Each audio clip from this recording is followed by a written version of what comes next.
Do you want to learn how to sell your house on your own? Let me give you some tips.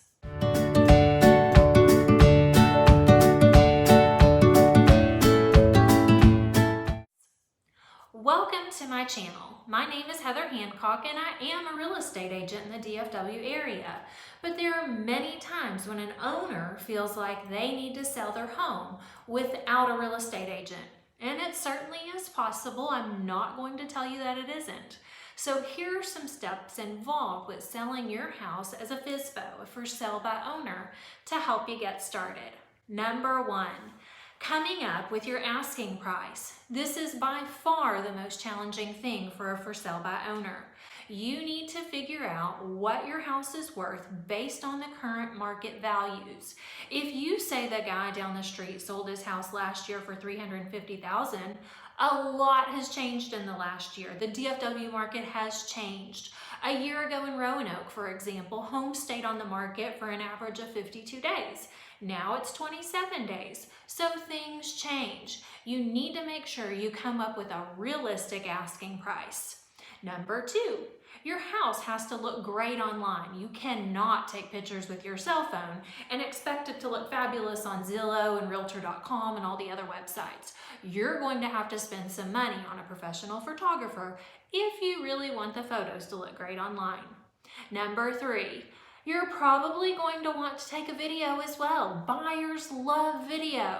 They want to see a virtual tour, a walkthrough of the inside of your home.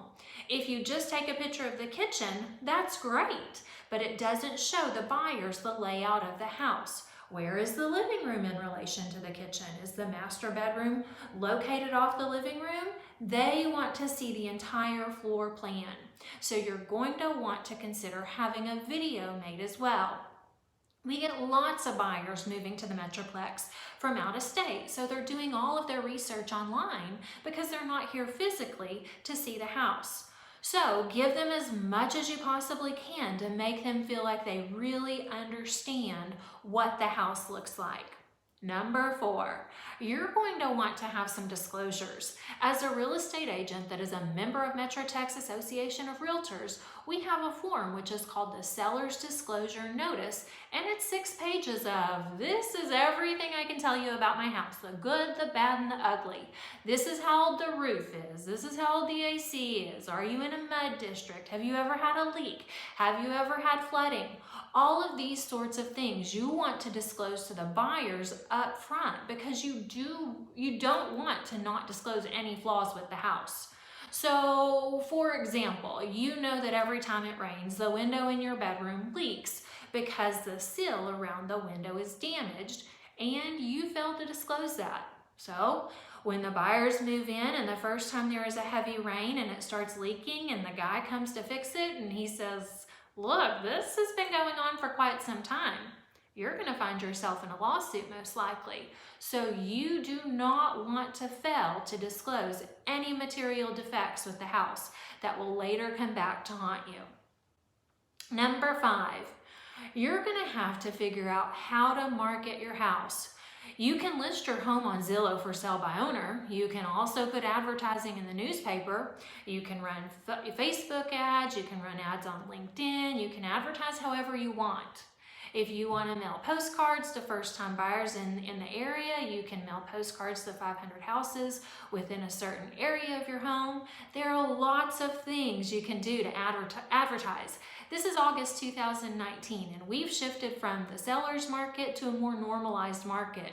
So you're not going to be able to just stick a sign in your yard that says for sale by owner and expect to have lots of offers. You're going to have to advertise if you want people to come see it.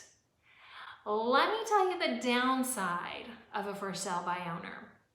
The type of buyers that are going to come to see your house typically fall into the following categories.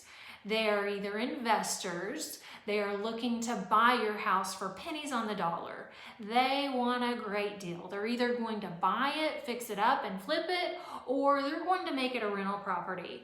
But they need to get it cheaply in order to make it profitable for them. Number two, you're going to get a lot of buyers that are not credit worthy.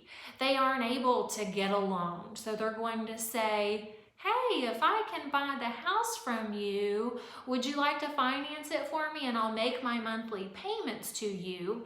And they'll also try to say, could we do a lease with an option to purchase?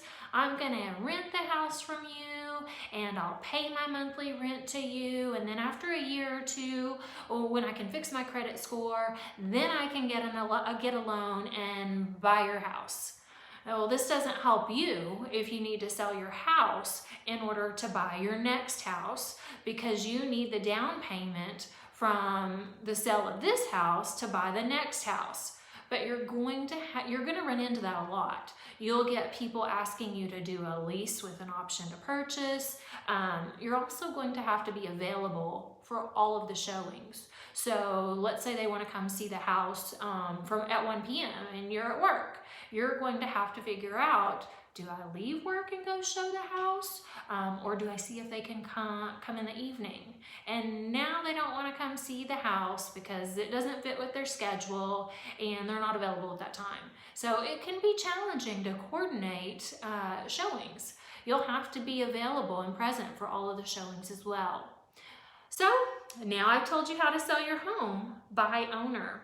If you would like to see some examples of how to stage your home on a budget, the link is below, and it shows you how to make your house look great on the market without spending a fortune.